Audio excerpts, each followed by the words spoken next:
Hola Gabriel, estamos grabando. Te comento, ya me presenté, dije que soy el más mejor del universo y ahora se van a presentar ellos. Bueno, largamos, espero que salga bien, no me rete. Bueno, largamos. Voy a subir. ¿Dónde está? Para construir esto de lo vincular y luego en todos los ámbitos he tenido la suerte, digo la suerte porque he aprendido mucho, para que se amplíe. Aquí está, coño. He tenido la suerte de pasar por distintos niveles educativos y eso me ha enseñado muchísimo, especialmente los estudiantes me enseñan muchísimo, inclusive para lo vincular, a nivel disciplinar, pero para lo vincular, nivel inicial, primario, secundario, universitario o superior, educación especial también. Y en todo tiene que ver con una tesis que terminé hace poquito, didáctica vincular de la filosofía. He tratado de ir de lo vincular a lo disciplinar. Ya después se darán cuenta por qué, no me voy a adelantar. Pero siempre parto con algunas preguntas para construir el vínculo, y esta es una clave. Y yo lo único que les pido es que me respondan con honestidad brutal. Por ejemplo, si yo le digo, ¿tienen ganas de estar acá? ¿No vas a poder decir? No. Con esa honestidad quiero que me respondan la primera pregunta. Si es que vienen con expectativa, ¿con cuál? Si no vienen con ninguna, no hay ninguna. O si no se hicieron esa pregunta también. Escucho. Y repítanme mi nombre, su nombre. Fernanda. Para que yo me vaya familiarizando, porque somos un poco así. Fernanda. Bueno, puntualmente en esta materia es como que me llamaba mucho la atención cómo bajarlo a la actividad docente. Entonces, como que yo me considero como muy cuadrada en todos mis cursos, es como que de números, de empresas, entonces como que yo decía, bueno, cómo esta gran ciencia me va a ayudar a bajar o a tener herramientas. Y bueno, con el profe de la clase pasada es como que vimos, entonces bueno, o sea, una problemática que yo veo en mis alumnos es la realización de gráficos. Entonces, entre otras cosas, ¿no? Pero bueno, como que ahí me quedé un poco más tranquila porque estaba como con muchas expectativas de aprender y de saber esto que es como que me abre la cabeza más que algo más taxativo, ¿no? Bien. Hay una de las cosas, ya cuando paramos a la... Gracias. Fernanda, gracias. Una de las cosas que vamos a ver en la segunda pregunta es cuáles son, para qué sirve la epistemología. Y acá aparece un presupuesto que tenemos naturalizado, en forma consciente o inconsciente. Fernanda dijo, para bajar. Hay un presupuesto de algo que está arriba y algo que está abajo. Y eso tiene que ver con un tipo de conocimiento y con otro tipo de conocimiento. Entonces puede ser que haya una bajada, o puede ser que esté horizontal. No la estoy criticando, solamente estoy pensando con lo que dice Fernanda. Y estoy construyendo un vínculo con Fernanda. Para mí es satisfactorio, no sé después diga como este profesor me dijo que subía, ¿no? Pero ahí estoy construyendo un vínculo para después ir a la disciplina. Bien, Fernanda, ¿algo más para decir? ¿No? Pasamos a otro compañero. No, perdón, pensé que era otro compañero. No, más que nada eso, o sea, estaba como en las materias que hemos tenido era, o sea, como más relacionada a la docencia, no sé, construir una planificación, o sea, entonces, bueno, en esta materia decía, bueno, que me irán a enseñar o cómo voy a aplicarlo, entonces estaba como muy... Ya vamos a seguir avanzando sobre eso, voy a clavar un asterisco, pero no me quiero olvidar.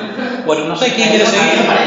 Me pasó muy parecido a él, en realidad. No, pues son licenciados en ciencias de la administración.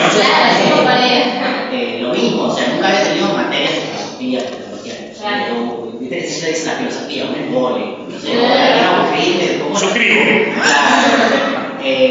Y sí me pasó lo mismo cuando el profesor Gabriel la vez pasada me dijo más o menos cómo era el trabajo, qué sé yo, dije, lo puedo fijar acá, ahí nomás por ahí pasa esto en mi aula, mi materia. Entonces ahí me empezó a interesar la atención y decir, bueno, esto lo aplico acá, esto me sirve. Bien, ahí voy a clavar, repitiendo tu nombre. Jonathan Fernanda. Bien, ya para ubicarlo y de a poquito ir apropiándome. Ahí hay una noción que estaba compartiendo Jonathan con relación de práctica, en este caso educativa. El concepto de práctica educativa, hablo de la ciencia de educación, hace dulce. Pero ahí en la práctica educativa también hay también una relación entre la teoría y la práctica. Y la idea con Gabriel de este curso siempre ha sido así, es que ustedes piensen su práctica educativa con algunos conceptos que vamos a compartir acá. La idea es no convertirnos en epistemólogos especialistas en un área, más si quieren, sí, joya, es un Pero la idea es que piensen su práctica educativa a partir de algunas categorías que vamos a provocar acá y compartir con cada uno. Pero bueno, para que eso aparece el concepto de práctica ahí, eso es clave. ¿Quién quiere seguir por allá? Vaya, ahora.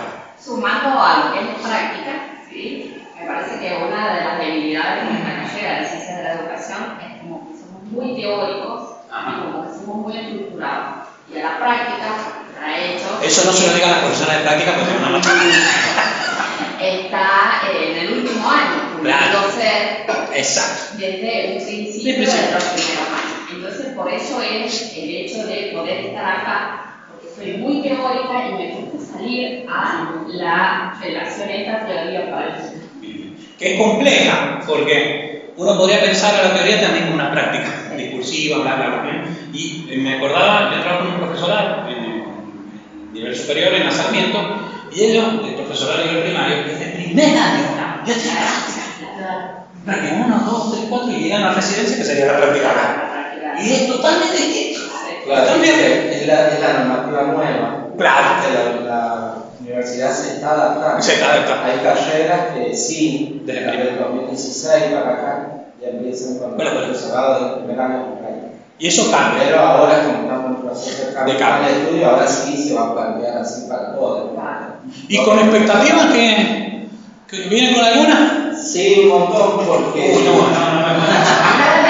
Sí, tengo un listado. Porque yo me inscribí en el doctorado en filosofía en el 2021. Pobrecito. Claro, y no tenía... No, me inscribí porque me empezó a gustar, que sé yo, no tenía ni idea. Así que vengo ahí a los turnos, he dejado, vuelto y bla, bla.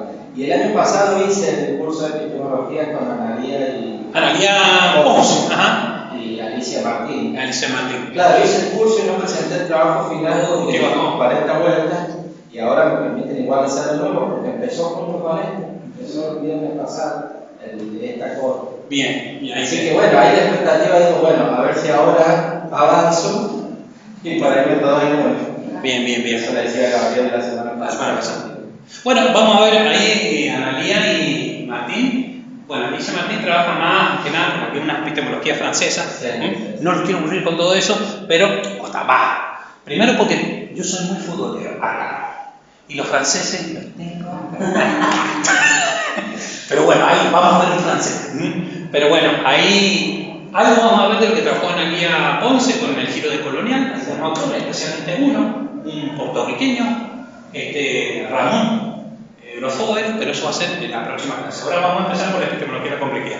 Pero para eso estamos construyendo el vínculo que para una posición educativa productivista, positivista y demás, todo esto que estoy haciendo acá, lo que estamos haciendo más acá, es una pérdida de tiempo. Inicialmente, ¿por qué? Por epistemología. Segundo, porque estamos conociendo, mira, cómo venimos a ver contenido, el sujeto no importa. Importa el contenido disciplinario, es una cuestión. Pero sigo presentándome. ¿Quién me por allá estamos? Acá, ¿expectativa? Haz una pregunta. María Pi, expectativa, la verdad que...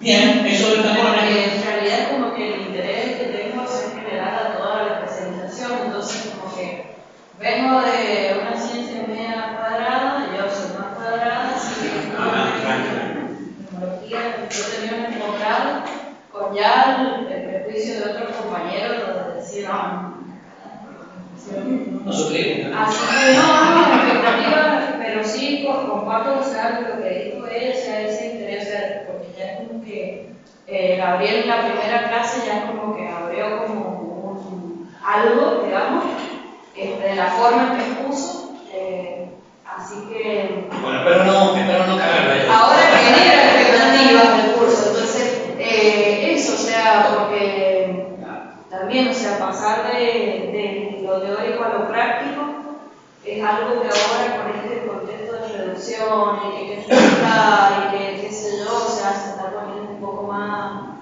maduro, digamos, o sea, no hay recursos, cada vez tenemos, o sea, porque antes era fácil, teníamos el ejemplo, lo mostramos, listo, ahora hay que imaginarse el ejemplo, entonces eso.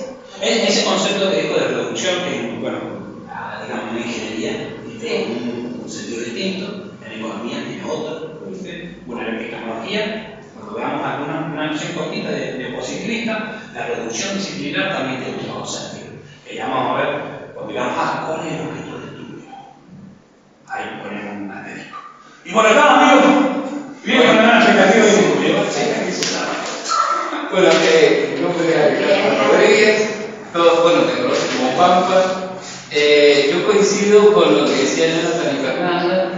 De hecho, cuando llenamos el formulario antes de comenzar, sí, nunca tuve filosofía, así es, entonces me parecía como un desafío bastante interesante el poder pensar cómo vincular la filosofía a la experiencia docente, ¿sí? Y hablar de cómo vincularlo a los problemas que tenemos en nuestro proyecto docente y también en mi formación como egresado de turismo de la facultad. O sea, era como, esto es un descubrimiento. Bien. Me están poniendo unas expectativas. Quiero decir que primero, yo no soy tan bueno como Gabriel. Segundo, lo voy a defraudar. Era un amigo Charlie. Pero bueno, demasiado. Bueno, vamos a ver qué onda. El momento de descubrir. Y acá la honestamente, reconozco que cuando leí el plan de estudio antes de iniciar el caso, la única materia que me causó ruido ese bonito. Para que el resto más o menos como que ya me daba un inicio para dónde iba, más la formación pedagógica que ya traía. Ya cuando leí el formulario me mataron, cuando leí filosofía, sí, como un poco de ruido bien. Y creo que Gabriel abrió una puerta interesante hacia dónde en la lógica de esta materia que está formación enfocado para nosotros. Así que bueno, acá estoy expectante de ver qué herramientas se van a brindar para poder llevar nosotros después a la hora de nivel universitario. Vamos a expectativa. Todos somos tus fans, Gabriel. Bueno, yo solamente puedo decir que soy profesor asistente, pero tiene que ver con... Hola, sí, soy Pablo Parabano. ¿Cómo le va? Bien, adelante, ya lo termino. Bueno, estábamos viendo las expectativas. ¿Cómo es su nombre? Giovanna. Y ahora miren, así como para quebrar el hielo. ¿Vienen con alguna expectativa? Sí, no arruinarme tanto el sábado. No, mi expectativa no es formarme hoy. No, vamos a hacer bien. Pero bueno, ¿tienen una expectativa? Sí. ¿Cómo es su nombre? Giovanna. Giovanna. ¿Y viene de qué cambio de disciplina? ¿De qué formación? ¿Qué soy? Ah, No, ¿qué soy? Es una pregunta. soy profesor de matemáticas, pero así vos. Mire, si no llegaba usted íbamos a hablar muy mal de las matemáticas. Ahora vamos a hablarlo muy bien. Porque la matemática tiene que ver mucho con la epistemología, mucho, en realidad con ¿viste? Ya después vamos a decir por qué y por qué no. Pero bueno, vamos de poquito. Bueno, porque ahora viene la segunda pregunta que en parte me la han respondido. ¿Para qué sirve la epistemología? Que con Gabriel yo ya sé que ustedes son epistemólogos de primera. Yo les voy a dar mi lectura, miren. Podemos tomar, siguiendo lo que dijo Gabriel, que filosofía de la ciencia la podemos interpretar así. Pero sobre epistemología no es la única lectura de la filosofía de la ciencia. Está la sociología de la ciencia, la historia de la ciencia, la psicología de la ciencia, y no queremos abrir esa ventana porque no salimos más. Por ahora imponemos con Gabriel que es filosofía de la ciencia. Porque si no, abrimos esa ventana, ¡pah! Los sociólogos dicen, ¿cómo? ¿Qué solamente es filosofía de la ciencia? Y se dan un kilo. Pero no queremos eso.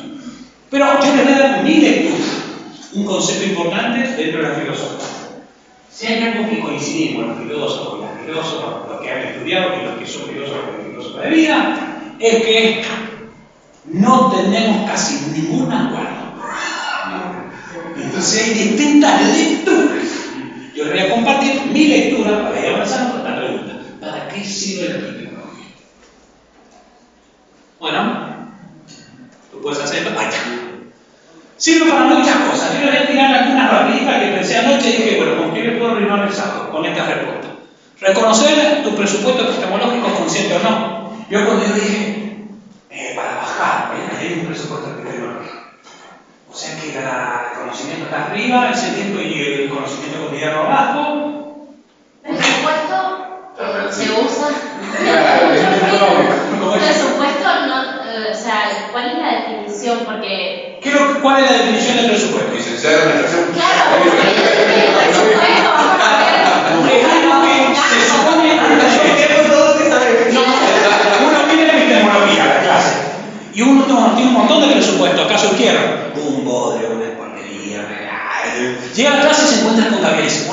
bueno. Vino la segunda clase y se encuentra conmigo, qué malo.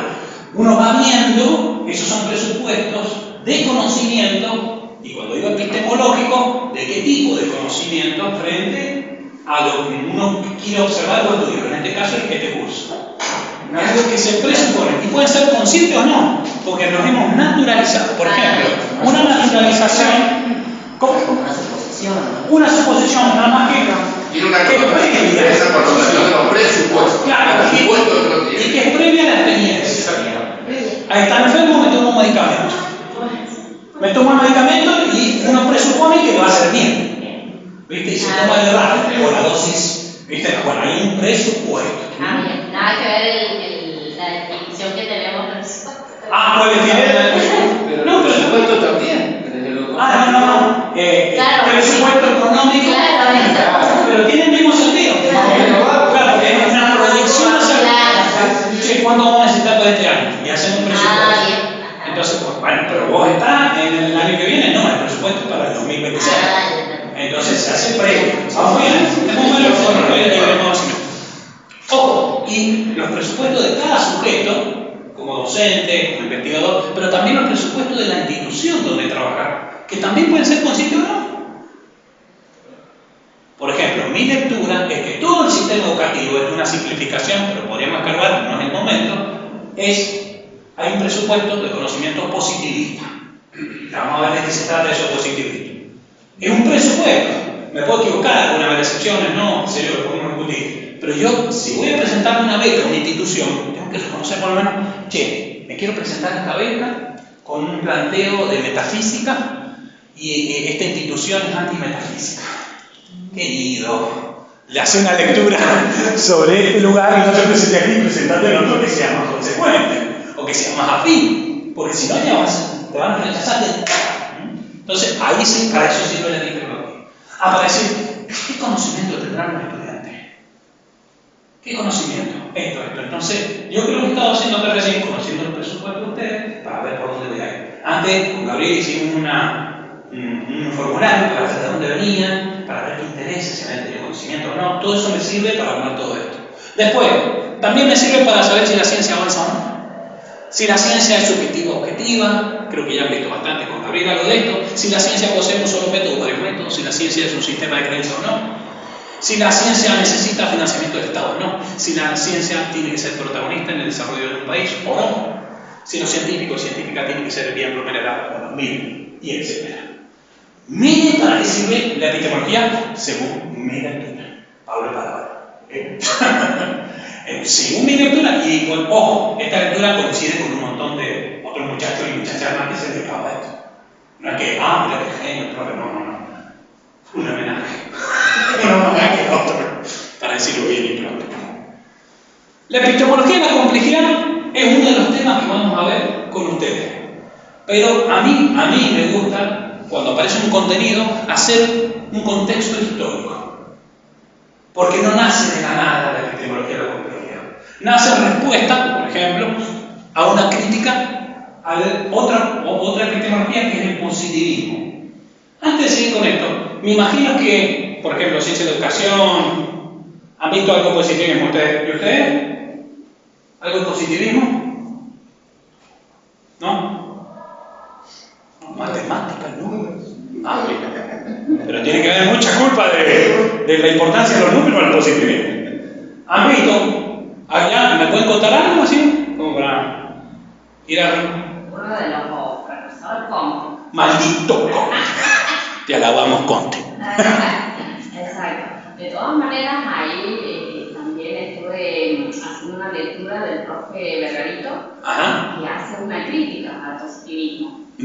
Porque él dice que el positivismo es como muy estructurado y no deja como hacer una reflexión propia y crítica del individuo, del sujeto. Y me pareció muy importante y muy osado en él hacerlo, porque obviamente el positivismo es como la base de muchas estructuras. Ya vamos a ver de dónde nace. ¿Y acá? Claro, sí, que hace... Coincide, ¿no? No sé. Sí, y hace el positivismo, digamos, con un desarrollo de lo que sería la ciencia, una determinación de qué es ciencia y qué no. Los criterios de maduración. Claro.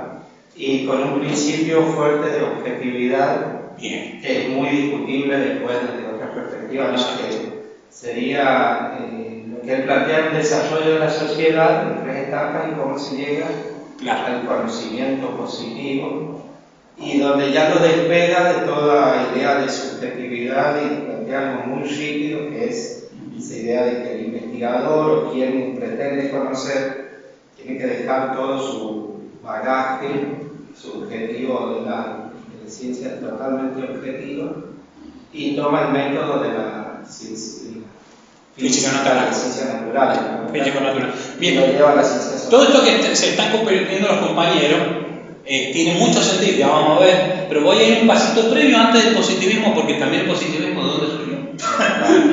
Un pasito previo. Y bueno, ahí cuando cita al compañero Esteban, que es otro filósofo que se dedica a la epistemología, y su crítica, siempre, toda crítica no nace del no lugar, siempre hay un lugar, un posicionamiento. Está muy cercano, si no me equivoco, al campo dentro de las ciencias sociales, al paradigma hermenéutico, o también al sociocrítico.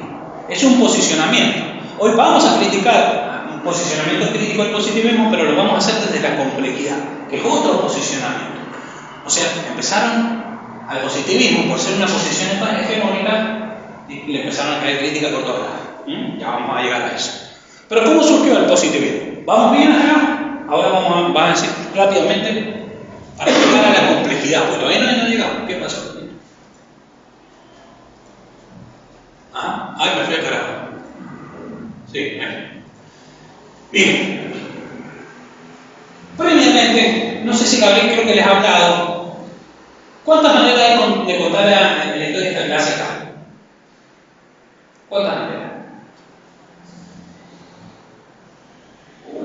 Muchas diversas. Por lo menos hay 4, 8, 9. Hay 9 maneras de contar la historia. Pero siempre se presenta una como oficial y la otra. Lo mismo pasa con todos los conocimientos, como lo que lo voy a hacer acá. Hay una historia que se ha vuelto hegemónica, que es la historia occidental, europea, eurocéntrica y demás, que habla de 4 periodos. No sé si lo habrán visto en la secundaria, porque no vienen de ramos de la humanidad y de las ciencias sociales. Edad antigua, edad media, moderna, contemporánea. Bueno, hubo un hecho significativo del paso de la Edad Media a la modernidad. Hubieron muchísimos, porque la gente va a decir, no, te falta ese hecho. Sí, querido.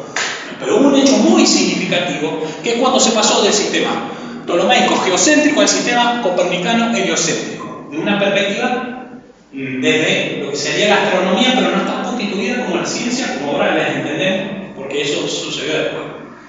Y a partir de ese hecho, que dejamos de ser el centro del mundo, pasó a ser, cambió todo. Es como si acá de repente descubrimos que entre nosotros viven extraterrestres. Te cambia la perspectiva. Si Messi no es un extraterrestre, no un ser humano. Pues claro, te cambia todo. Bueno, ahora cómo le va. Bueno, ahí viene una compañera, me levanto. ¿Bien? Ella es compañera, nació, bueno, estudiante, compañera, todo. Le voy a poner ausente. Analía llegó tarde. No, mentira, Gabriel. Bueno, hubo un hecho muy significativo que tiene que ver con esta revolución. Pero ¿cuándo se la denominó así? A partir de una figura de un, por ejemplo, este es un historiador de la ciencia, más que un epistemólogo, Coire, Francia, segundo. Y ahí dice, uno de los términos que introdujo fue la revolución científica a partir de un análisis de Galileo. Hay un cambio de concepción del mundo, porque si no somos el centro de la Tierra, cambia totalmente. Uy, bien, nos ponemos de pie. ¿Qué tal? Ahora sí, doctor. No, disculpe, es que la conozco hace mucho. De otra vida. De otra vida. Fin. Ay, Gabriel, están llegando todos temprano, quédate tranquilo. No lo voy a permitir. Se nota nada, ¿qué crees que hay? No lo voy a permitir. No, tranquilo, yo lo voy a hacer muy ameno para que no se ocurra. Espera. Entonces aparece un hecho, y ese hecho, ¿por qué es tan importante para la epistemología? Porque fue el primer paso, pero miren cuándo lo denomina. Estamos hablando de los descubrimientos astronómicos de cambio de sistema, fines de la Edad Media y principio de la Edad Moderna. Pero los tiempos para conceptualizar, por ejemplo, para entender lo que sucedió en la pandemia, lo vamos a entender de aquí a 10 años, pero se han acelerado mucho. Bueno, acá no estaban tan acelerados. Collet después, un filósofo contemporáneo, lo denomina revolución científica. Eso fue clave para ponerse a pensar cómo eran los conocimientos en la actualidad. Y ahí empiezan a hacer la epistemología peleada con en tanto filosofía de la ciencia, con la sociología de la ciencia, con la historia de la ciencia, con la psicología de la ciencia y demás, ¿no? Y surge algo que en la historia de Occidente, bueno, también de Oriente, de por sí estas categorías son muy cuestionables, porque dice, algunos sostienen que Oriente existe porque fue una invención de Occidente. No vamos a abrir esa ventana porque si no nos salimos más, ¿ok? Solamente lo menciono así rapidito. Pero la historia de la lucha por la verdad ha sido algo que ha permanecido. Entonces, edad antigua, la lucha por la verdad era pasar de un conocimiento mítico, edad antigua, a un conocimiento más racional de los griegos. Esta periodización es una periodización colonial, después vamos a decir por qué, para el mismo autor. Después, en la edad antigua, la lucha por establecer la fuente de conocimiento de la fe, muy cercana a la fe judío-cristiana, por decirlo.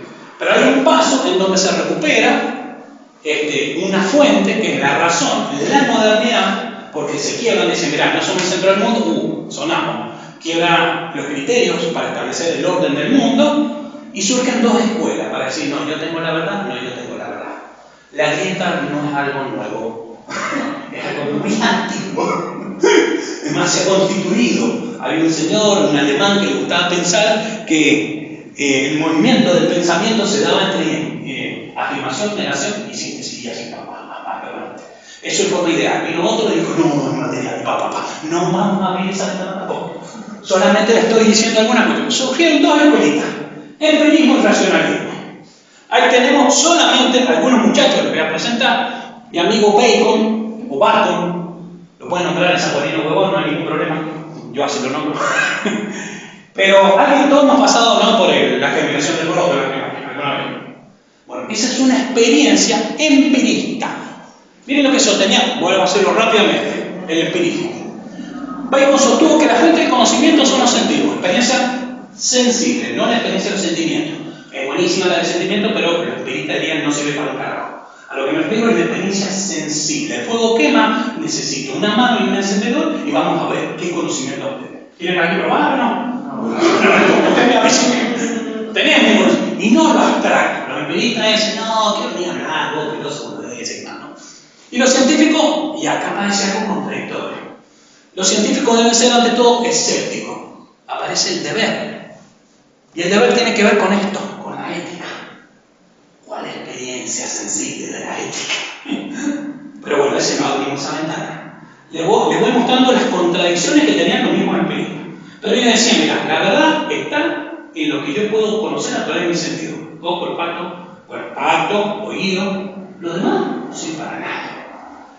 Y acá aparece otro muchachito, son divinos, estos son divinos, del racionalismo, don Descartes, algunos lo habrán escuchado ir o demás, en donde propuso que el conocimiento científico se inicia a partir de la certeza indubitable, con una lectura, mi amiga, matematizada. Ya le voy a decir por qué. Tiene un librito hermoso, si se quieren arruinar el domingo, yo se los comparto, en donde hay unas vías del método de Descartes, ustedes las leen, ¿no es cierto? Y disfrutan ese momento. Pero bueno, él sostenía que de lo único que no podemos dar, ¿cómo va? Adelante, ya estamos terminando. La única certeza indubitable. No, esto digo. Esto soy para abajo. Miren, lo que decía sintéticamente Descartes, porque estamos haciendo una contextualización para ver la epistemología que queremos tratar hoy, que es la complejidad. Una contextualización breve, muy cortita, que en los sentidos nos encanta. Voy a dar un ejemplo que no existía en ese momento de Descartes, pero para que quede claro. El cine se produce en general porque tenemos un defecto en nuestra visión. En realidad, uno cree que ve movimiento, pero no hay movimiento. Lo que se mueve es la secuencia. Bueno, últimamente el cine digital es otra cosa, pero el cine que a mí me gustaba, el celuloide, Eran fotos así que a una velocidad vos no veías el movimiento de la secuencia y hacías simulación de movimiento. Pero los sentidos nos estaban engañando. Él tenía otro ejemplo de la modernidad, pero como no vivimos ahí, yo doy el ejemplo de la contemporaneidad. Entonces, Don Descartes decía, los sentidos nos engañan. Entonces, no puede ser una fuente verdadera, señores empiristas. Tiene que ser racionalismo, ideas puras, que yo no pueda dudar de eso. Por ejemplo, uno de los criterios, que estoy haciendo muy rápido, tenía un método de meditación, después una lectura matemática y demás. Era, más que nada, de la única certeza que no puedo dudar es de que estoy dudando. ¡Bah! Buenísimo. Pero ¿qué pasaba? ¿Qué es lo que hizo Don Descartes? Separó el sujeto, el cuerpo, el sentimiento, el lugar de enunciación, el lugar donde vivo, de las ideas. Y aparecieron, de ahí empieza a aparecer la idea de objetividad, donde el sujeto, el cuerpo, queda afuera. Y lo único conocimiento verdadero es aquel que puede ser, bueno, siguiendo la empirista, experimentado más allá del sujeto. El sujeto no tiene nada para decir. Vamos bien hasta acá. Y ese conocimiento se da a priori de la experiencia, antes de la experiencia. Pero a la noción que se refería de la experiencia de Descartes era la experiencia sensible, pero podríamos pensar ese acto de pensar en abstracto, que también es un tipo de experiencia, en actualidad. Pero para Don Descartes, no. ¿Vamos bien? Bueno, empieza a decir, no, mira, uno decía las fuentes de la experiencia sensible, otro decía, no, la razón es la idea pura. Y empiezan a tener una lucha feroz, o sea, entre ellos. ¿Qué cosa? Ah, no, perdón. ¿Cómo se hace esto para acá? Bueno, es imposible, diría mi sobrino. Aquí. Bueno, esta lectura, acá, si alguien se quiere aburrir, todo eso es complementario, no es obligatorio el texto. Se quiere aburrir, Calvente hace una referencia a que la manera de contar esta historia que vengo haciendo yo ha tenido muchísimas críticas, pero sigue siendo la versión hegemónica, que está, les puedo asegurar, en cualquiera de los manuales de la historia de la agronomía, de la historia del turismo, en cualquiera, del derecho, de la historia del derecho, la filosofía de la ciencia de educación, está. Entonces, lo que dice Calvente, mirá, podemos criticarlo a todos, pero no podemos negar, porque ustedes vayan al manual que quieran, y les va a aparecer esto. Entonces, y esto es lo que provoca con el tiempo que surja recién la epistemología del positivismo. ¡Oh, Dios, qué inútil que es! La diferencia entre racionalismo y empirismo quedaron resueltas. No. Estos nos siguen arrastrando consecuencias hasta la actualidad. Y eso que son modernos, y ahora estamos en la contemporaneidad. Y acá dijo Don Conte, el amigo Gabriel Parabán, Augusto Conte, dijo, yo voy a traer la verdad a mi nariz y voy a solucionar este problema. Quiero decirles que no fue el único. Varios lo intentaron. Hicieron una monstruosidad, hicieron unos sistemas, así. Pero si quieren divertirse también otro domingo, agarran y leen a Immanuel Kant, historia, la crítica de la razón pura, una belleza. Y ustedes ven cómo sintetizan. Eso se lo dejo para usted también. ¿Pero qué dijo Conte? Conte, supuestamente el padre de la sociología, no vamos a ver esa nunca. Fíjense que siempre hay padre, nunca hay madre. La tesis. Pero esta es una historia no contada, también hay madres. Como por ejemplo la expresión la madre de la ciencia de la filosofía, que a mí justo esa no me va, pero por lo menos es la madre. Pero Augusto Conte dice, bueno, no, mira, ¿cómo dice? Que madre yo no sola, digo. Bien. Claro, yo piso el embrague, meto cambio y acelero, pero ustedes me encanta que interrumpan. En eso, y si hay contenido que queda afuera, no importa. Lo importante es lo que sucede acá. Recuerden, del vínculo a lo disciplinar. Pero Augusto Conte, ¿qué es lo que proponía? Dice, che, vamos a solucionar. Algunos dicen que la verdad está en los sentidos, otros en las razones, en las ideas puras, que son racionalistas, empiristas. Yo lo voy a solucionar. Pero Don Conte tiró la cancha, o inclinó la cancha más cercano al empirismo. Dice, bueno, lo que se puede conocer es la experiencia. Pero acude también algunos rastros o algunas características del racionalismo. ¿Y qué es lo que le interesaba a él? Lo que señaló recién al principio, los criterios de marcación. ¿Qué es lo que es ciencia? ¿Qué es lo que no es ciencia? Si bien todavía no está constituida, como hoy la conocemos, está en proceso. ¿Qué es ciencia y qué no es ciencia? Y uno de los criterios para establecer eso, ¿cuál creen que puede ser?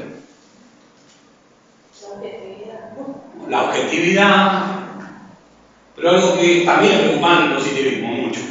El método, te damos un método. El método. Y lo dice con el artículo el absoluto, porque no hay más. Entonces, ¿qué propone Don? El monismo metodológico, que no es un método del mono, sino más que nada es un solo método para toda la ciencia. O sea que el tipo que vino a solucionar, disculpen la expresión pero no tengo otro término, la cagó más. Vino y dijo, es un solo método para toda la ciencia. Imagínense en ciencia de educación, tenemos un solo método para ustedes, el turismo, en la vacía, un solo método. Ah, la vacía no, me expliqué. Ustedes son muy positivistas. Fíjate que yo no soy así. Entonces se propone, ¿cuál es el método que recién mencionar? El método de las ciencias físico-naturales. Y acá hay una cuestión, ¿por qué digo que triunfó el empirismo más que nada frente al racionalismo? Porque estamos hablando de naturaleza, que se puede experimentar a través de los sentidos, ¿no? El racionalismo quedó menos margen, pero está presente, ¿no? Pero acá hay, esto cuando trabajamos allá en astronomía, porque dictamos epistemología, geólogos, a geofísicos, a físicos y astrónomos. Y yo digo, la física, ¿no hay ningún físico acá? No. Es una ciencia natural. Entonces, ¿por qué Augusto Comte habla de ciencias físico-naturales? Es como redundancia, es decir, la ciencia física, muy física. No sé si. ¿Por qué? Porque sobre la física, y acá viene, esto de que hace cargo usted, que es profesor de matemáticas, se hace de la física una lectura matematizada. Y ahí parece que es una ciencia formal. La ciencia formal, más que nada, es la matemática. Porque trabaja sobre entidades abstractas. ¿Usted vio, profesor de matemáticas, en algún momento a los dos caminando? Que fue a buscar el 3 y juntas hicieron un 5. No. Pero vamos a decir cómo. No lo vio. Por eso se puede decir que la precisión en matemática es un valor. Claro, porque es una abstracción, una convención que tiene lógica. Claro que tiene lógica. Pero en medicina, o alguien viene de enfermería, ¿ya? ¿No? 2 más 2, o sea, 2 pacientes más 2. Filósofa y enfermera. No te hagas de ella, Carita. Eres filósofa y enfermera. Muy bien. Filósofa y enfermera. Dígame, 2 pacientes más 2 pacientes. ¿Forman 4 pacientes en enfermería? Sí, duplica el trabajo. Pero si tienen las mismas características, ¿tienen el mismo tratamiento o hay una particularidad? Al menos que esté embarazada. Inclusive embarazada. Pueden tener una patología o alguna experiencia distinta, entonces no es lo mismo. Cuando pasamos a la materialidad de la matemática, con esto no quiero decir que no sea necesaria, por favor. Soy hijo de una profesora, así se llamaba antes la carrera, matemática, física y cosmogonía. Le pregunté a mi hija, ¿dictaste alguna vez cosmogonía? No, se va a quedar. Vale. Pero, fíjense, adelante, Julio. Bien, nada más. A la última que ya siempre digo. Está bien, no hay problema. Anotame, Gabriel. No, pero se va entendiendo, hay una lectura matematizada. ¿Y ahí qué pasa en la matemática? ¿Qué pasa con el infinito? Bueno, ahí vamos a poner un asterisco. No vamos a abrir claro, porque si no, es una muy buena pregunta, pero lo pongamos, porque ahí yo introduzco solamente a ese asterisco otro más que es la incertidumbre. Pero no la tanto. Porque uno habla de incertidumbre, pueden salir cosas muy lindas y se la tapamos un ratito. Pero, ¿por qué creen que Don Comte, siguiendo más que nada a Descartes, quería una lectura matematizada de la física?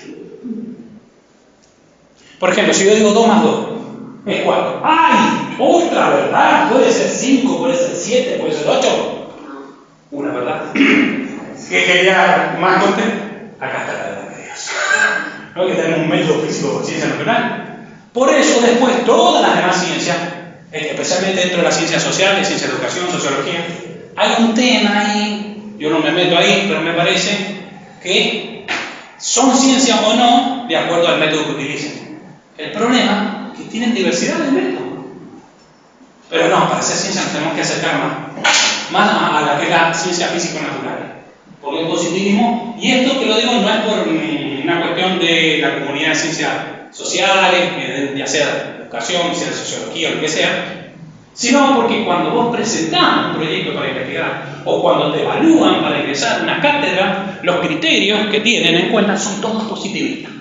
No todos, véanse bueno, el 99%. Porque uno de los instrumentos, esta es mi lectura, puede estar equivocada, lo más seguro, porque lo hacen a través de una prueba. ¿De dónde viene la prueba? Ahí si quieren aburrirse, otro como el libro más lindo, Foucault. Y la verdad, que las estructuras de las prácticas que vienen del campo jurídico, vienen de la prueba. Yo tengo que probar si es culpable o inocente, tengo que probar si sabe o no. Bueno, ahí tiene un peso el campo del positivismo enorme. Obviamente que la lectura del positivismo que llegó a la Argentina está muy emparentada con ciertos criterios evolucionistas, no tanto de Don Darwin, sino Spencer y otros más. Dejemos ahí, no hablamos a mental. Porque también otros derivan epistemológica. Pero fíjense la importancia, cómo nos atraviesa en todo. Quiero tomar un remedio, bueno, tiene que estar la prueba. Tiene que estar la prueba. Quiero saber si el estudiante sabe o no, una prueba. Tengo que tomar una prueba. Bueno, ese dispositivo, diría Foucault, es clave para ver por qué, por lo menos en Argentina, y podríamos decir, sigue siendo el positivismo una epistemología hegemónica. Sigue presentándose como me imagino también en administración, la importancia de las matemáticas, ¿no? No. Bueno, papito, ¿ves? La culpa la tiene yo no. ¿Me entienden? Vamos, sigamos un poquito más para llegar a... Acá he sistematizado brevemente cómo sería ese método que después va a derivar de una crítica hacia Popper en lo que se conoce como el método científico. Pero básicamente se llama una cuestión así. Primero, el método, que es el monismo del positivismo, es el camino de las ciencias físico-naturales. ¿Cuál es ese camino? Primero, las ciencias naturales es una inducción de casos. Yo quiero saber si, por ejemplo, en este año son los mejores estudiantes del curso de epistemología. Para eso es que tengo que comprobar, caso por caso. Me voy diciendo, a ver, no, pero voy comprobando caso por caso, y llego acá y digo, sí, me parece que son los mejores o son los peores. Pero pregunto, ¿están todos acá? Y ahí hay un problema que se llama, que puedo ver otro muchachito que va a criticar esto, amigo de David, dice, tienen un problema los positivistas, o más que nada los neopositivistas, que llegamos ahí, que tienen que ver con la inducción. Son métodos eso también. Yo parto de varios casos y después hago una inducción y salto una conclusión. ¿Cuál, por ejemplo? Este año los estudiantes de epistemología son los mejores o los peores. Pero faltan casos para comprobar eso. No, pero tengo una prueba. ¿A todos? Sí, seguro. Imagínense esto cuando lo queremos universalizar. Hay un ejemplo de los cisnes negros, eso es el que quiera verlo en Popper está, o el ejemplo del silogismo de si el hombre mortal, Padre, imagínense que eso no tiene ninguna lectura perspectiva de género. El hombre mortal, ¿por qué no? ¿Por qué no está? No, hablamos en genérico. ¿Dónde se encontró el género? No, y se abre otra ventanilla. Pero miren, después comprobamos, refutamos y después aparece el camino en la ciencia física matematizada, que tiene una lectura matematizada. Ya no le interesa la experiencia. Ahí está el racionalismo. Por eso digo que combina ambos. Lo que le interesa es que tenga coherencia lógica. Y si yo empiezo a hablar de este vaso, en una investigación, concluyo con este vaso. Ese dato, ténganlo en cuenta, porque en eso sí soy bastante racionalista. Si yo voy a hacer una investigación en el campo del derecho, sobre, qué sé yo, mis estudiantes que tienen un problema para conceptualizar las tipologías legales, empiezo por eso, después argumento, pero concluyo con eso. Eso es cuestión de orden. Uno puede criticar el positivismo muchísimo, pero algunas nociones son muy valiosas. Por ejemplo, la del orden. Si no, estamos fritos, ¿no? En ese sentido. ¿Vamos bien hasta acá? Me avisan, preguntan, inconveniente. Hablar de Gabriel a mí me encanta. Le hicieron críticas al positivismo, muchas críticas. Entre esas está la epistemología de la complejidad más actual, pero todavía no llegué. Pero apareció uno más papita que el papa, o diría uno más kantiano que Comte, porque hicieron crítica a que su indiferencia al lenguaje y a la historia, ¿cómo dice? A que había un solo método. ¿Cómo un solo método para toda la ciencia? Va a haber varios. Y ahí salió, se hicieron varios círculos. El círculo de Viena, aparece uno de estos muchachitos, muy amigo de Gabriel, a Gabriel que le encanta hacer su tesis sobre física, era físico y filósofo, el muchacho, Kahneman. Y don Kahneman defiende, obviamente, el positivismo. Hay un breve texto que también el domingo en la noche, si se quieren aburrir, lo leen, no hay ningún problema, que se publicó en el 38, en donde habla de la Enciclopedia Universal de la Ciencia Unificada. ¿Qué sostenía ahí? Sostenía más que nada la mirada cientificista del mundo que inclusive hoy rige, con crítica y demás, pero sigue vigente. Entre esas cuestiones se tenía en cuenta que la ciencia prescinde del contexto social. Miren, no me importa, ustedes son docentes, investigadores, científicos y científicas, si usted está mal pago o no me importa. La ciencia solamente se tiene que ubicar en su objeto de estudio y la comprobación. No me importa. Después, el progreso de la ciencia avanza por niveles de exactitud. ¿Quién te va más a exactitud que la matemática? Nadie. El problema es que la exactitud es abstracta, no material. Ahí tenemos problemitas. Y después, el progreso de la ciencia, y sobre todo esto, que es el concepto que creo que mencionó ahí, reducción, disciplinar al objeto de estudio. Si yo les, ¿cuál es el objeto de estudio? A ver, de la ciencia que cada uno... Las organizaciones. ¿Las organizaciones? El objeto de estudio de la administración, que pueden ser organizaciones con fines lucrosos. Y con eso podríamos definir la disciplina. O sea, la ciencia de administración. Administración. Con el objeto de estudio podríamos definir. Y el sujeto no. No lo puede decir. Eso es culpa de Descartes. No de Denis, de Descartes. ¿Cuál es el objeto de estudio? Y así podría decir, y seguir así con las matemáticas. ¿Cuál es el objeto de estudio de las matemáticas? Papá. ¿Quiere compartir? Listo. Pero uno va definiendo lo que es la disciplina a través de su objeto de estudio. Y uno enseña de acuerdo al objeto de estudio. Y el sujeto tiene que parecer el que enseña, o al revés, el que enseña, tiene algo que vamos a tener en cuenta. Y ahí aparece un montón de críticas. ¿Por qué siguen haciendo críticas? Porque sigue siendo hegemónica esta mirada. Cuando deje de ser hegemónica, si pasa a ser otra, y le caerán un montón de críticas. Si hacen mucho culto a esto, a la reducción. La matemática es esto, la ciencia es esto, y todo esto no es ciencia. Papá, esto tiene un riesgo, ¿no? De repente aparecen posturas un poco conspiranoicas, y si no pasan por el proceso de legitimación del conocimiento científico, y bueno, ojo, y ese proceso no es un proceso amigable, no es un proceso friendly. Es un proceso áspero, bien áspero, con persecuciones, presiones, hasta el nombre. ¿A poco la imagen de la mamushka? Porque bueno, a los que hacen microbiología ya le digo, ¿usted qué estudia? Y me dicen, no, la parte de la parte de la parte de la parte. Perfecto. Ya vamos a ver cómo morir, qué pasa con eso. Y cuando concluye de la parte de la parte de la parte o del todo, no del todo. Concluye de la parte de la parte, no del todo. El problema es que así operamos. Y bueno, así está un país. Comentario.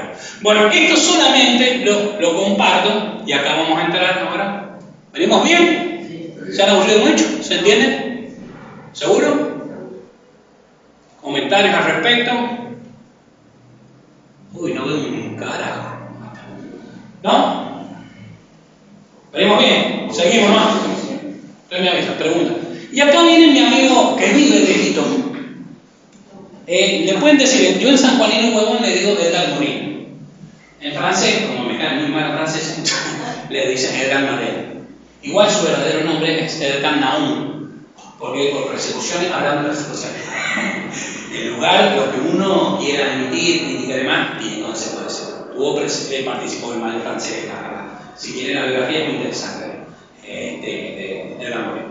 Pero todavía vive, tiene 101 años, hay videitos ahí, con subtitulados y demás, si lo quieren ver. Pero por persecuciones políticas tuvo que cambiarse el nombre.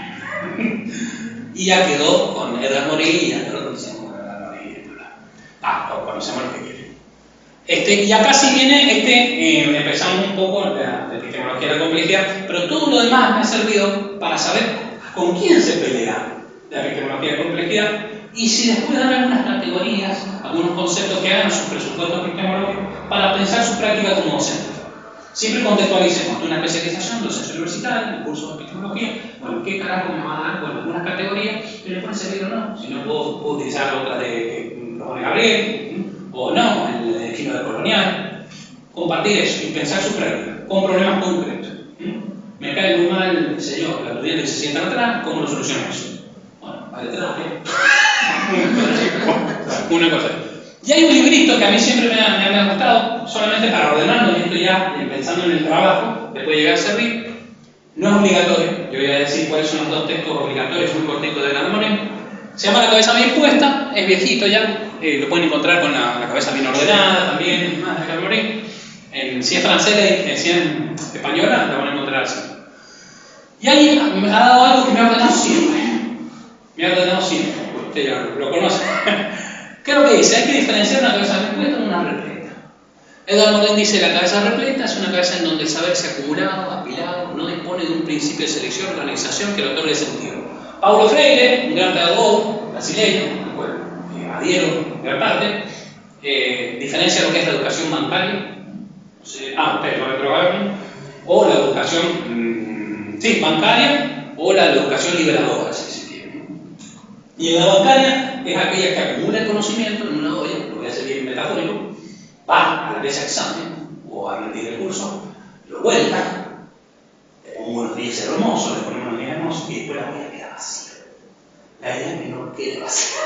Bueno, la cabeza repleta tiene el mismo sentido. Acumulo conocimiento, pero la diferencia es que él propone una cabeza bien puesta, que significa dos cosas. Actitud general para plantear y analizar problemas. Aquí ya tenemos que estar pensando cómo voy a armar el curso. ¿Cuál es mi problema? ¿Cuál es mi problema que quiero trabajar en mi cátedra donde yo estoy? Y pues me puede servir para empezar a armar el trabajo. Puede ser, o puede ser otra escritura. Y después, principios organizadores que permitan vincular los saberes y darle sentido. Uy, que tengo mucho. Bueno, queridos y queridas, establezcamos unas prioridades de 3 días. Y si hay menos tiempo. No, sí, sí. No, pero hay que ver su lectura. No. Es que ahí te lo viniste hoy. No, una de las cosas, mira. Pero me viene bien para aclarar esto, está bien. Una de las oposiciones que tiene, o que critica mucho la epistemología de la complejidad al positivismo es estructurar el razonamiento en 2 posiciones: anti o por. Esa es un razonamiento que ellos denominan en lógica la disyunción. ¿Está a favor o en contra? Puedo estar a favor y en contra. Yo puedo criticar el positivismo, pero también, os lo voy a poner en términos más personales. Bien, tengo la suerte de convivir con una compañera de vida hace 26 años. Hemos tenido peleas, todo. Coinciden muchas cosas y en otras. No la critico, pero la admiro a la vez. Esa lógica es lógica compleja. El positivismo no me hace a criticar, tenés que avisar. Acá la complejidad me está diciendo, critico el positivismo, pero también lo valoro. Principio de valor. Pero fíjate que lo pone segunda.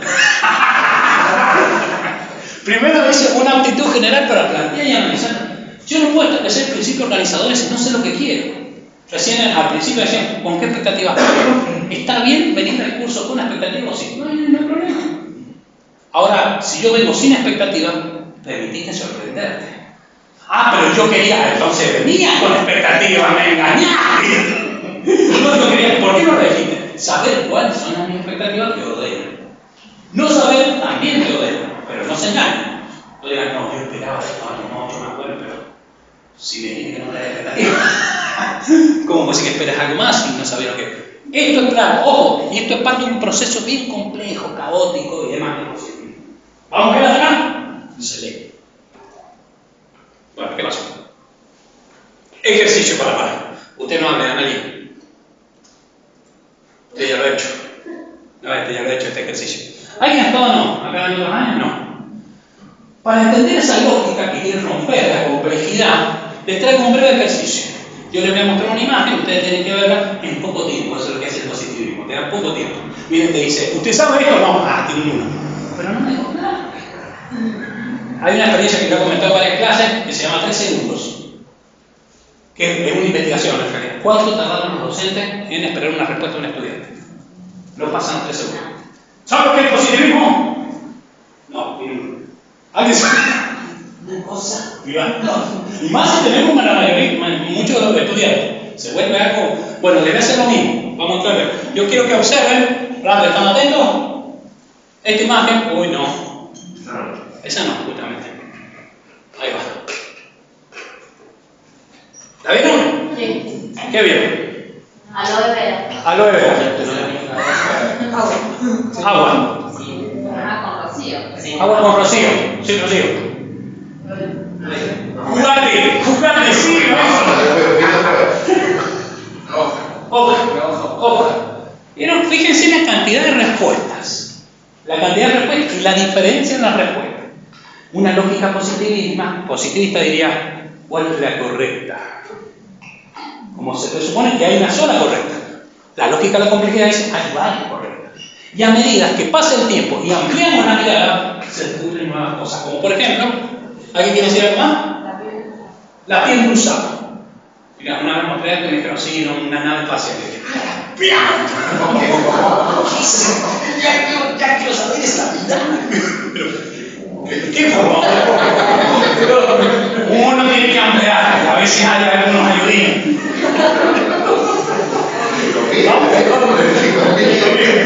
Vamos a ampliar la mirada, pero sin efectos.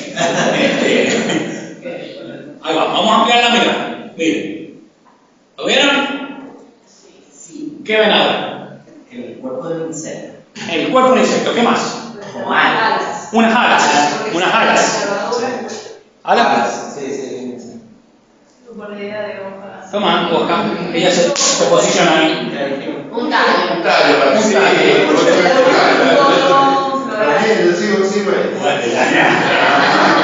Más. ¿Alguien más que algo? Echan a guiar porque ya lo he hecho, no hay nada.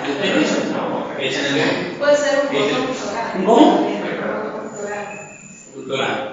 Un botón floral. Explíqueme. Cuando está verde, Sí.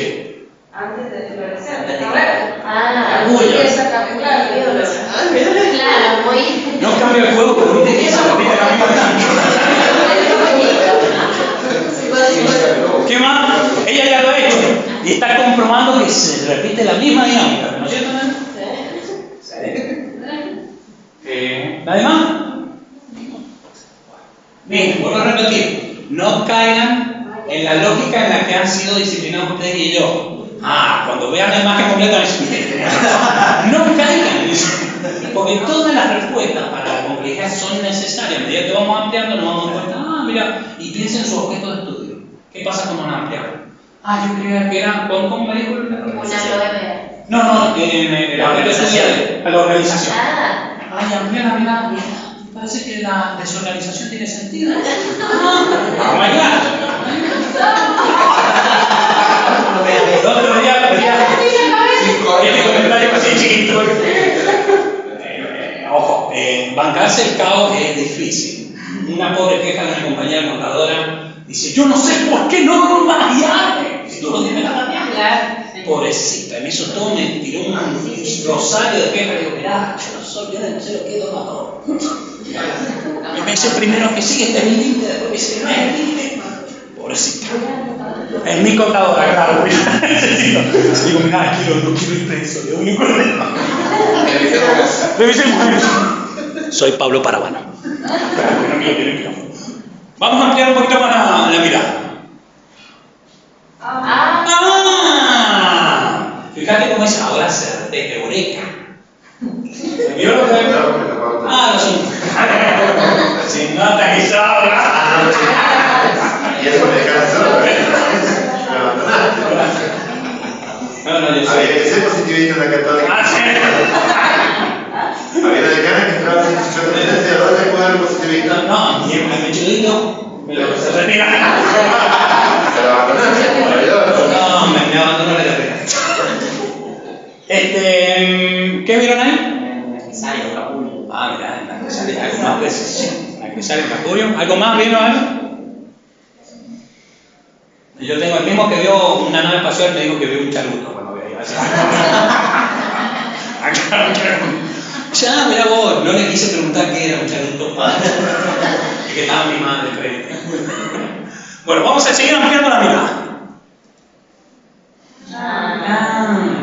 ¿Vio Analia que pasan años y sigo con el mismo juego pedorro y sucede lo mismo siempre?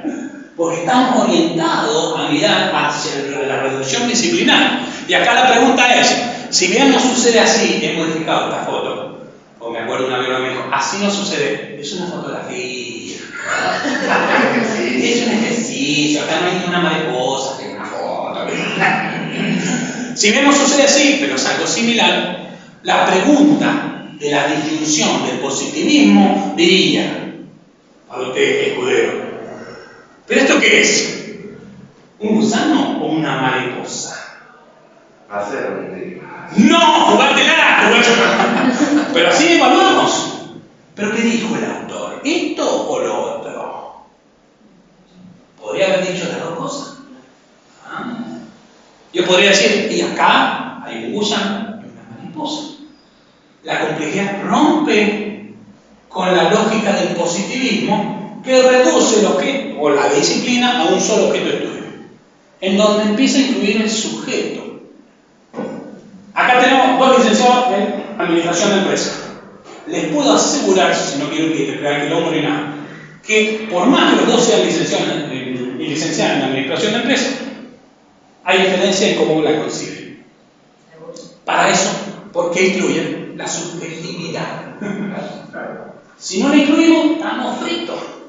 Toda la culpa de estos Descartes. Más que nada Descartes son los que eran más descartianos que Descartes. Si no, porque Descartes, bueno, ahí tiene el problema. Si no, porque la ciencia es esto y esto no es eso. Quiero decirle que en filosofía también algunos muy poquitos sostienen que la filosofía es una ciencia. Yo creo que no. Pero dentro de la filosofía también está el criterio de marcación de decir esto es filosofía y esto no. Y no voy a abrir esa ventana. Si quiere abrirla a usted, hágase cargo, no viene. Hay otros que sostienen que es una metaciencia. Sí, pero no es metafísica. Vamos a decir que la epistemología de la ciencia tiene que ver con una metaciencia, Gabriel. Inclusive con Gabriel, que tenemos un montón de afinidad, en algunas cosas no coincidimos. Pero utilizamos la lógica de complejidad y nos complementamos. El tipo es como la luz y yo la oscuridad. El tipo es el bien y me negocia para la mano y yo lo acompaño. Pero se va entendiendo cómo se va rompiendo la lógica para empezar a ir al texto concreto. Acá le da un palo a carga. A esto más que le da un palo, a la reducción. Es mariposa, no es gusano. ¿Qué es mariposa? ¿Qué es gusano? Que el problema de inflación es en la emisión monetaria. Una sola causa. Che, no será varias. ¿Será multicausal? Yo tengo preguntas, la respuesta no va. La respuesta se la dejo a los economistas. Capaz sea más que una causa. Es más, la misma economía, ¿qué será? Es una ciencia formal. Y otros dicen, no, una ciencia social. No me voy a meter ahí. Pero acá hay algo que hace ruido. Para tenerlo en cuenta. Imagínense que nosotros, capaz, ni somos habladuría en filosofía. Digo, nosotros no somos ni ciencia. Ni pretendemos serlo. ¡Epa! ¿Qué tipo de conocimientos somos? No. Sigamos, para empezar. Y acá hay un manualcito chiquitito, que también el que se quiere ocurrir un domingo, pues todavía no llegamos al texto importante. ¡Uy! ¿Cómo le gustan los preludios, no? Llevamos un mes y medio viendo los domingos. Hay un filósofo. Una biblioteca completa para el domingo. Hay un filósofo, a mí me encanta, Westercott, un argentino que vive en Brasil, que en una conferencia iba a hablar sobre la filosofía de la infancia. Y él dijo a los que llegaron temprano, o sea, a los 5 que llegaron temprano, le dijo, miren, cada vez que ingrese alguien tarde, voy a empezar de nuevo. Y lo hizo. Entonces la gente que estaba temprano decía, otra vez de nuevo. Pero cada vez que empezaba de nuevo, era otro punto de partida. Porque cambiaba. ¿Qué quiero decir? Lo que estaba tratando de hacer Westercott ahí, simplificado, es romper con la estructura de cierta lógica ordenada, disciplinar, cronológica. Si usted llega a tercer año, usted tiene que saber esto. Si llegan acá, en epistemología ya tienen que haber tenido otros cursos, ya tienen que tener claro. La complejidad que está diciendo, hay distintos puntos de partida para eso que tener en cuenta la subjetividad. Piensen en sus estudiantes. Bueno, distinto es tener esta cantidad que es macanuda. Cuando tenés 180, como una vez en mi caso, y ya la subjetividad se pierde. A ver, el número 45. Venga, paso. Venga, el número 45. Pero bueno, eso hay que decirlo que para la complejidad es imposible. La complejidad requiere de tiempo y espacios mucho más acotados. Este número está bárbaro. Cuando teníamos 70, 60 ya, pues Gabriel nos volvíamos locos. A ver el grupito a la izquierda. ¿Por qué grupito a la izquierda? ¿No se acuerdan que yo? Me pasaba. No sé cuánto, usted también en agronomía tiene el 80, no sé. ¿No sé? Están locos. A ver lo que está oculto ahí, ¿qué señales están haciendo? Pero pasa. Pero todo esto tiene que ver con. Pero ahí está cómo hacer un abordaje de la complejidad. Si tenemos equipo de cátedra, a ver si podemos dividir o no. Estoy soñando. Pero, ¿qué es lo que quiere señalar en este manualcito? Que al principio hace una introducción Morin. Miren, lo primero que dice: la complejidad se impone de entrada como posibilidad de simplificar. Hago un breve ejercicio con esas son palabras de Morin. A ver, no quiero nombrar a alguien siempre lo mismo. ¿Su disciplina no? Administración y gestión. Administración y gestión, ¿no es cierto? Me podría decir grandes rasgos, que era una definición así precisa. ¿Qué sería la administración y gestión? Bien, está enfocado por similar a la organización de la compañía, en el estudio de organización, pero en este caso universitaria. La organización, en este caso, universitaria. El ejercicio transdisciplinar que propone la complejidad es tratar de ampliar esa mirada. Entonces viene alguien que no tiene la más pálida idea sobre eso, dice esa no es la definición. Y yo te digo, ¿vos me dijiste la organización? Pública y privada. Pública y privada. ¿Y no tendría que ser también organización y desorganización? Y usted me va a preguntar, ¿y por qué? ¿Por qué? Claro, ¿hay alguna posibilidad de considerar la incertidumbre dentro de la organización? Entonces podría ser, ya empezamos. Vuelvo ahora y voy a decir, sí, ¿sabes qué? Puede ser también la organización y la desorganización en los ámbitos universitarios, público y privado. ¿Qué es lo que hicimos? Complejizamos. La complejidad se impone de entrada con una imposibilidad de simplificar. Yo quiero simplificar la disciplina y no puedo. Para la complejidad. Trata de se va a tener una ampliar la vida. Pensemos esto en los saberes que ustedes enseñan en cada cátedra con los saberes de los estudiantes. A ver qué idea trae, ¿en qué cátedra da? Administración y gestión 1. Administración y gestión 1. ¿Tienen idea de a qué se refiere? ¿En qué año están? Tercer año. Tercer año, ya han pasado un proceso. Bueno, ¿ustedes tienen idea a qué se refiere esto? Bueno, ¿vamos a considerar esos saberes o no? Como dice recién, considero tu saber, después lo problematizo, eso es parte de la reflexión, y vuelvo con una mirada un poco más amplia. Bien, estoy capaz, más seguramente equivocado, estoy haciendo un ejercicio, a veces nada más.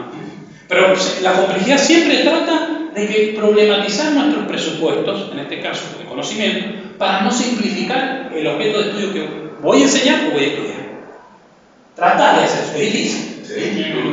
Entonces, acá viene otro señor, en el manucito se llama Carlos Moreno, mexicano, dice, hay que diferenciar brevemente, no me voy a tener mucho acá, dos complejidades distintas.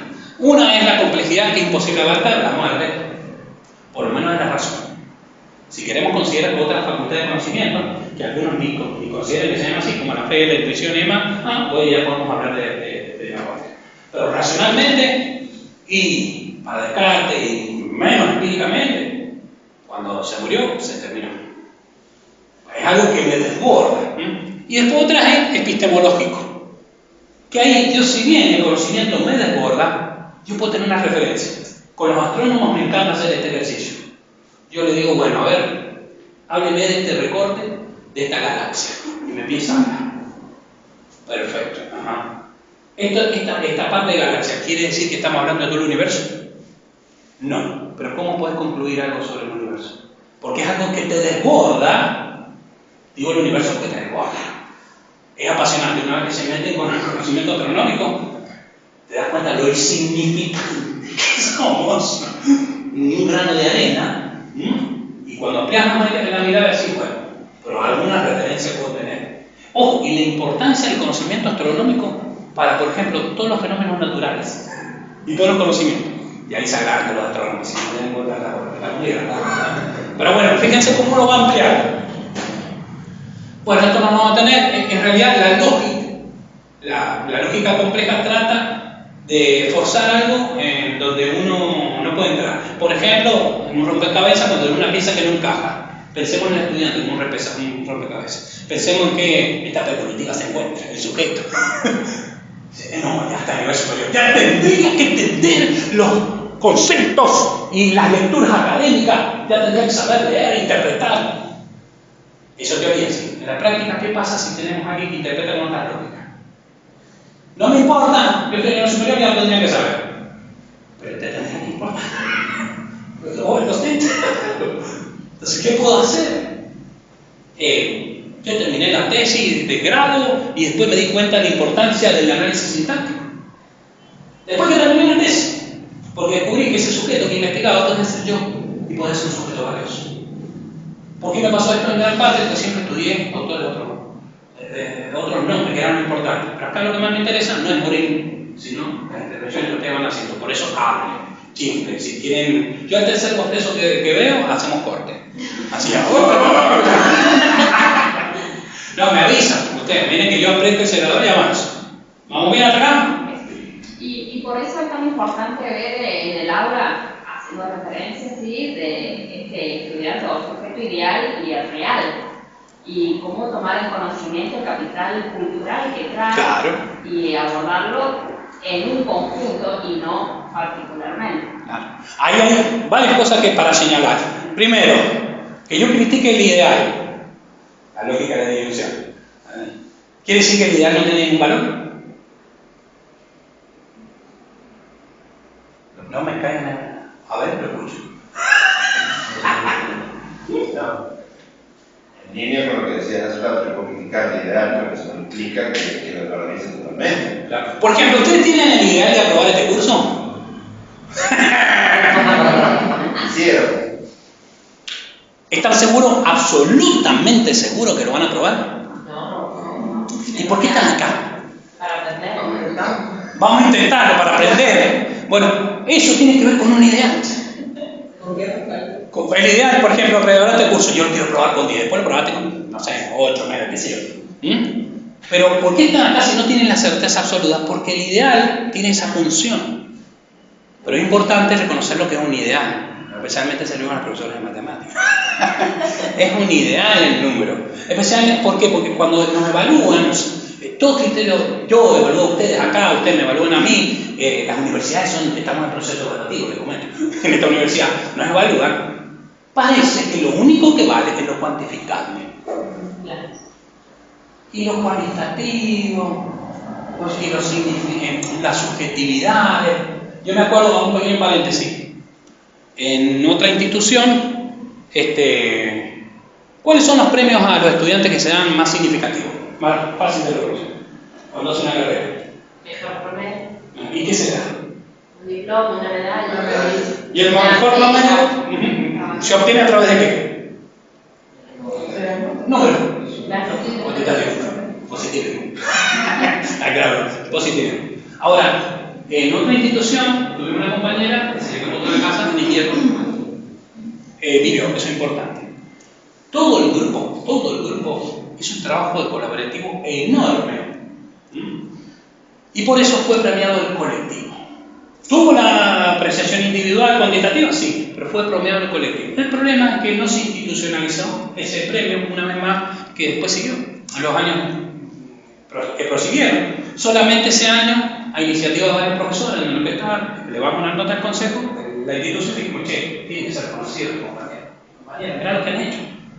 Una colaboración enorme para encontrar un hábitat para la persona que se tomó la casa entera. Y eso es parte del proyecto educativo formativo. ¿Y qué pasó? Se reconoció. El problema es que no se institucionalizó porque era cualitativo. Ay, ¿cómo vamos a establecer un criterio? ¿Un criterio? ¿Por qué tiene que ser uno? Aparece luego el monismo en todo sentido. Pero para que vean cómo está metido y naturalizado, es lo peor. Porque la naturalización, a la que me refiero, es, ¿vieron cómo crece ese árbol naturalmente? Bueno, el conocimiento, la cuota más grande es cultural. En algún momento se construyó esta idea del positivismo que al pasar de los años se naturalizó como fuera natural, pero es cultural. Inclusive generó, esto lo han estudiado los que hacen el desarrollo filogenético, generó base biológica. Cuando uno repite una conducta durante muchos años, genera una base biológica. Impresionante, apasionante. Bueno, imagínense, se naturalizó. Por eso hay tanta reacción cuando queremos desnaturalizar algo. ¡No! ¡Metiste una E! ¡Metiste una E en una palabra! No hay nada más policial que ese Google que yo igual. ¿Cómo vas a meter una E? Dejemos ahí, no quiero revisar tanto tampoco. Pero para que vean, imagínense en otros campos, en otros territorios. Sigamos. ¿Vamos bien? Bueno, quiero decir que esto no es novedoso. Si bien tiene una relectura, ya hay miradas muy antiguas, Heráclito, también orientales, Lao Tse, y también muy actuales, que han tenido un antecedente para que surgiera la epistemología de la complejidad. Entre ellos el transporte dentro de la inteligencia artificial, que hoy está papito, ahí sí que no hablo, o sea, acá yo no tengo problema en utilizar la inteligencia artificial, pero cuando quiera conocer una respuesta de la inteligencia artificial voy y le pregunto. A mí me interesa la subjetividad de ustedes. ¿Las pueden utilizar? Claro. Pero después hagan una lectura sobre eso, porque a mí me interesa, claro. Aparte la Biblia en eso es terrible. Inteligencia artificial. Otro, Grigorien de la química. ¿Alguien viene de la química? ¿No? Bueno, premio Nobel de... Cuando habla de cuál es el estado del agua natural, una ley hermosa. Bueno, está ahí, no lo quiero detenerme en eso. Bueno, esto tampoco, vamos a adelantar por los tiempos. Y acá entramos al texto que quiero que lean. Tiene 7 páginas. Una larga. No es complejo. El otro es un poquito más intenso. Les pregunto, ¿cómo venimos? Son las 10:30. ¿Quieren que metemos freno en mano? Y después volvemos 10 minutitos de recreo. Antes de eso, empezaron así picantes, así, después se fueron alguna duda, cuestionamiento, hay algo que hayan molestado, no sé, que quieran pensar, compartir, ¿no? Me chiflan cualquier cosa. Entonces hacemos un corte. ¿Cuánto? ¿10 minutos? ¿Minuto de 60 segundos entonces? En eso soy muy positivista. Y muy matemático. Hijo de Gregor. Y yo soy primogénito. Se me vuelven a hacer. Mi vieja es de matemático. Oh, ahí viene el ámbito también. No, pobre profesor. No se vayan a ofender, ¿no? Yo las quiero mucho a la profesora. Soy hijo de una profesora de matemáticas. Yo después voy a hacer una foto. Ah, bien. El tipo va lento, ¿viste? Es muy importante. Ah, bien. Eso. Acá tenemos. Tengan cuidado. Bueno, pero en realidad es lo que está haciendo. Estoy acordando el dato hace mucho, por eso lo digo. Pero lo que está haciendo es reconocer su presupuesto epistemológico. Eso es clave. O si no, venimos a enseñar y decir, no, usted, yo soy objetivo, ¿no? Es esencial y es funcional. Yo, además de docente, soy docente, como los chicos saben, soy asesor de trabajo en el área de conflicto. Cuando hay conflicto, cuando hay un concurso docente y viene el doctor Palatense con el paraguayo y se están peleando por un titular exclusivo y la diferencia son 2 puntos, ustedes me piden que sea positivista. Y dame la centésima que me falta para que ay, mira, más que pedirte yo. No hay otra forma de sistema jurídico de resolver el conflicto. Salvo que el concurso, el cargo 1. Exacto. Salidor postulante, salvo que se pensara un sistema jurídico distinto. Se la agarran para resolver el trámite. O sea, ya sabes si tiene un problema o no tiene. Por eso, acepto que mi hijita. Pero hay que pensar en otro sistema jurídico también. Hay que cambiar. Sí, pero cuando vos tenés un cargo, si tienes uno. Ahora ese sistema no se la queda fuera. Y muchas veces nos toca dirimir el conflicto, no porque sean problemas constructivos, pero el rector. Usted no sabe que quiero probar el test. Para conocernos entonces. Fíjate, valija. Bien, vale, ¿cuánto me queda? De Argentina se le cae nada, Sí, bueno. Mandamos un oficio legal. ¿Se van a tomar un café algo o se quedan? Bueno, entonces yo para que cuiden, pues yo voy al baño, peguen un poco. Ahí vengo, chica. Bueno, así, ahí también. Sí.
Gabriel, hicimos recreo.